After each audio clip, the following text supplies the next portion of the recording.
ごきげんよう、アスママです。コストコ購入品、アレンジやルーティンを交えてご紹介します。チャンネル登録もお願いします。カラーバオブレッド1298円です。メルマガ掲載の新商品です。加工日は今日、消費期限は明日です。老眼なのでパウだと思い込んでたらバオですね。同じ意味ですけれども、緑はほうれん草、ピンクはビート、黄色はウコン、黒は炭です。それぞれ2個ずつで8個入り、1個あたりは 162.25 円です。個体差はありますが、平均すると1個あたりは 77g で 188kcal です。直径は12センチくらいです。色鮮やかにパウダーが練り込んであり、ほうれん草は風味もありますが、味に影響するほどでもないです。パオはちょい甘めです。相性の良い組み合わせを考えるのが楽しいですね。緑にはロメインレタスとマルシンハンバーグとアボカドとトマト、ケチャップをかけました。黄色はカレーソースとんかつとキャベツ。黒にはエビチリとロメインレタスを挟んでみました。ピンクにはツナ卵フィリングとロメインレタスとキャベツにしましたが、あんこのような甘いのもありだと思います。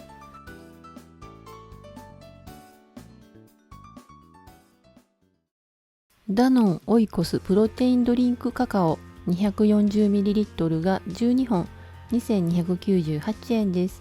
メルマガ掲載の新商品です。1本あたりは 191.5 円。製造は三重県。用冷蔵で賞味期限は9月5日です。約5ヶ月です。240ml なのでちょっと多めです。背が高いので安定がよろしくないです。1本あたりは 125kcal、タンパク質は 18g、炭水化物は 13.2g、カルシウムは 576mg です。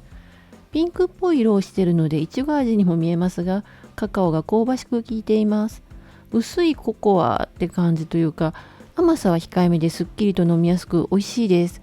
プロテインや置き換えスムージーのカカオは大抵美味しいですもんね。ミートサプライ牛カルビ焼肉 700g 1498円です。牛肉はアメリカ産で、製造は群馬県です。賞味期限は4月29日です。約3週間です。350g が2パックです。このまま冷凍できます。味付け肉は油が跳ねるので深めのフライパンを使いました。焦げすぎないよう中火で焼きます。両面をしっかり焼いたらお皿に取り出します。バラ肉なので油は多めで柔らかいです。タレは甘辛で万人受けしそうな味で美味しいんですけれども、とても濃いです。もうね、レタスは必須です。濃くてこってりなので私のような老体にはギルティーです。全部食べちゃいますけれどもね。札幌一番と久世福のコラボ醤油ラーメン10個入り1998円です。1食あたりは 199.8 円。製造は群馬県。賞味期限は10月16日です。約半年です。お鍋に 500ml 入れて沸騰したら麺を入れます。麺はお鍋に入れやすい丸型です。ラーメン鉢に粉スープを入れておきます。3分経ったら鍋のお湯を少し注いで粉スープを溶かします。久世福の毎日だしは使ったことがないんですけれども、鹿児島の鰹節、北海道の昆布など原材料はすべて国産だそうです。麺を器に入れたらトッピングします。チャーシュー、ゆでエビ、ゆで卵、ネギをのせます。お好みで添付の鰹節をかけます。薬味的なものはこの鰹節だけですね。だしの効いたスープでうどんつゆに近いです。麺は細め。全粒粉入りのノンフライ麺です。ちょっとボソッとした食感です。伸びやすい麺で撮影中にもどんどん伸びてしまいました。スープと麺、鰹節を合わせて 291kcal です。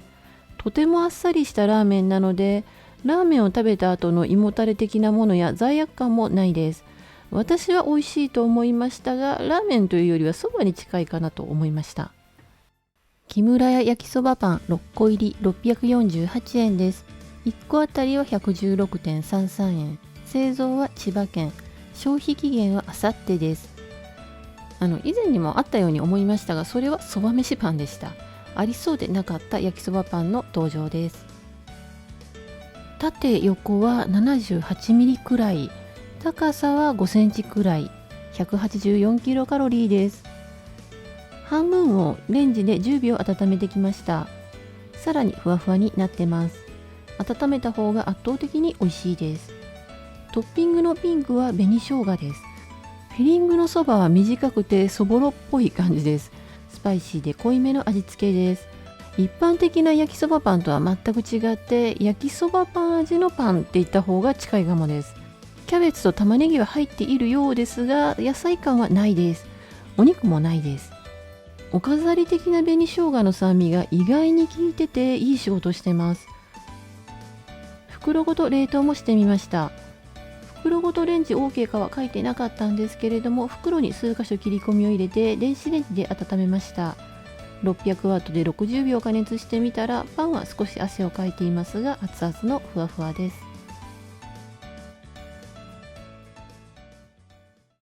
オーガニックオートミールミニバイツ 34g が16個、1898円です。原産国はアメリカ。賞味期限は見づらいんですけれども、12月6日です。約8ヶ月です。1袋は6個入り 34g で150キロカロリーです。台形で大きい麺は 25mm 角、小さい麺は 20mm くらいです。厚さは1センチくらいです。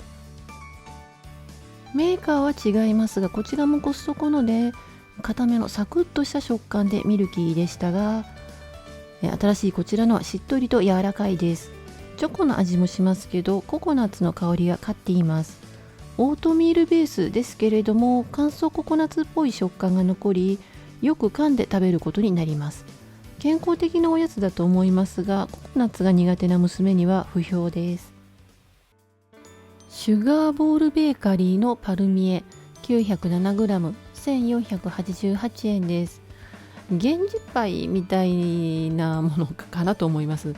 ベーカリーコーナーにありました。原産国はアメリカ。賞味期限は11月8日です。約7ヶ月です。このパッケージなのに意外と長いんですけれども、本当かなすぐに食べちゃうんですけれどもね。34枚入っていました。個体差はありますが、1枚は 28g くらい、139キロカロリーです。幅は9センチくらい、高さは8センチくらい、厚さは9ミリくらいです。薄いパイ生地をぎちっとたくさん重ねたパイで固めです。周りには薄くアイシングがかかっていますが、甘さは控えめです。私は美味しいと思いました。マリーズゴーンクラッカーかな、有機ブラウンライスクラッカー 566g 1398円です。283g が2袋入っています。原産国はアメリカ。賞味期限は来年の1月です。約9ヶ月です。パッケージの写真と大きさがえらい違っているので、なんだかね別物みたいですよね。10枚で 28g、130キロカロリーです。直径は45ミリくらいです。パリッとした薄焼きでごまも効いていて香ばしく薄味のおせんべいって感じです。一般的なクラッカーのイメージとは違って有機玄米ベースで有機たまり醤油も使われているのでおせんべいです。おせんべいって英語でライスクラッカーですもんね。私はこのままでも美味しいと思いましたが、日本人感覚のおせんべいとしては物足りないと思う人のが多いかもしれません。やっぱりクラッカーとしてクリームチーズなどを乗せて食べるのがおすすめです。イル・ド・フランスアペリフレコート・ダジュール風1488円です。原産国はフランス。賞味期限は5月26日です。約1ヶ月半です。このままオードブルとして出せるクリームチーズですね。100g が3パックです。1パックに20個入っています。アペリティフタスフレッシュから作られた造語で、前菜やおつまみのことだそうです。楕円形の一口サイズのクリームチーズの上に2色のトッピングです。ピーマン、トマト、玉ねぎ、バジル、パセリなどです。オレガノの香りが効いてます。有機ブラウンライスクラッカーに乗せて食べてみましたが、香ばしいクラッカーとの相性は抜群で美味しいです。お値段以上に高見えしますし、ホームパーティーにおすすめです。オーガニックグリルドベジタブルラビオリ、有機ラビオリです。454g が2パック、1368円です。原産国はイタリア。要冷蔵で賞味期限は5月17日です。約1ヶ月です。オーガニック野菜のラビオリです。直径は 55mm くらい。100g あたりは226キロカロリーです。皮の黄色はターメリックです。3分茹でます。ぷかぷかと浮いてくるので沈めつつ茹でます。お湯から引き上げたらお好みでオイルやソースをかけます。ビーガンなのでそんな予感はしてたんですけれども、このままだといかにも野菜ペーストって味で私は苦手でした。ミートソースをかけたり、ソースが多めのハンバーグがあったのでかけてみたら相性が良かったです。今週のお酒はキリンビール晴れ風です。懸賞当選品なのでコストコとは関係ありません。すっきりしてて美味しいです。メニューはイルドフランスのアペリフレコートダジュール風と有機ブラウンライスクラッカー、アップルスモークドフランクフルト、オムレツ、有機ラビオリとミートソースです。毎週金曜日にまとめ買いをしています。詳しいレビューは数回に分けて編集完了次第アップしていきます。チャンネル登録をお願いします。概要欄にご紹介しきれなかった購入品も含めた価格情報などを載せています。お買い物の参考になさってください。今回も最後まで見てくださりありがとうございました。